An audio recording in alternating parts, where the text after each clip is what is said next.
Media service channel YouTube ते चलदा ए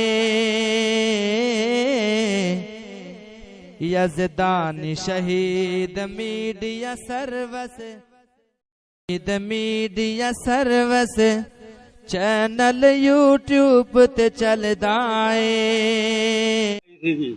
इलामा शहीद तो बाद जलसा इमामों कांजन भी तज़किरा नहीं करना इलामा का किसी ने अच्छा स्टेट ते ते मौलवी ਜਿਹੜੇ ਵੀ ਆਉਂਦੇ ਸੀਗੇ ਉਹ ਜਿਹੜਾ ਕਾਜੀ ਸੀ ਉਹ ਜਦੋਂ ਸਟੇਟ ਤੇ ਉਹਦੇ ਕੰਨ ਹੀ ਆਂਦਾ ਸੀਗਾ ਉਹ ਭੌਂਕੇ ਦਾ ਨਾਂ ਹੀ ਲੈਂਦੇ ਤਕਰੀਰ ਕਰਕੇ ਹਟ ਜਾਂਦੇ ਸੀ।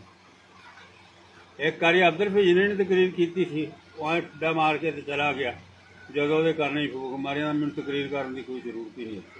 ਇੱਕ ਹਾਫਿਜ਼ ਅਬਦੁੱਲਾ ਸ਼ੇਖਪੂਰੀ ਨੇ ਨਹੀਂ ਕੀਤੀ ਸੀਗੀ ਉਹ ਛੱਡ ਗਿਆ ਬਾਕੀ ਸਾਰੇ ਮੌਲਵੀਆਂ ਕੀਤੀ।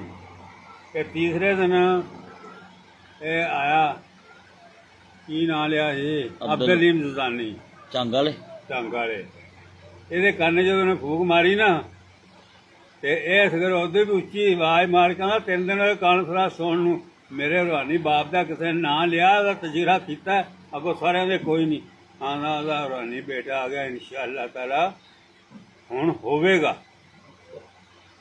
ਉਹਨੇ ਫਿਰ ਜੀ ਚੰਗੀ ਤਕਰੀਰ ਕੀਤੀ ਉਹਦਾ ਸਾਰਾ ਤਜ਼ਕਰਾ ਕੀਤਾ ਤੇ ਉਥੋਂ ਉਹਨੇ ਆਖਿਆ ਆਂਦਾ ਜ਼ਿਆਦੇ ਘਰ 2.5 ਇੰਚ ਦੀ ਪੋਤਰੀ ਜੰਮੀ ਤੇ ਪਾਕਿਸਤਾਨ 'ਚ ਇਲਾਜ ਨਹੀਂ ਹੋਇਆ ਜਿਹੜੇ ਇਲਾਜ ਲੰਦਨ ਗਈ ਉੱਥੇ ਮਰ ਗਈ ਜਿਨ੍ਹਾਂ ਦੀ ਸੀਗੀ ਉਹਨਾਂ ਨਾਲ ਰਲ ਗਈ ਔਰ ਇਨਸ਼ਾਅੱਲਾ ਤਾਲਾ ਆਣ ਕਰੀਬ ਇਹ ਵੀ ਉਹਨਾਂ ਨਾਲ ਰਲਣ ਵਾਲੇ ਆ। 14-6-7 ਦਿਨ ਬਾਅਦ ਜਹਾਜ਼ ਛੱਡ ਗਿਆ ਸੀ। मेरा पक्का यकीन हुआ तो दुआ मंजूर हो गई है। रात के 2 का टाइम ज्यादा नहीं अब्दुल इंतजानी नहीं जहाज कितना सड़िया ज्यादा जहाज च सड़िया वो उड्डिया जाते ने अग लगी।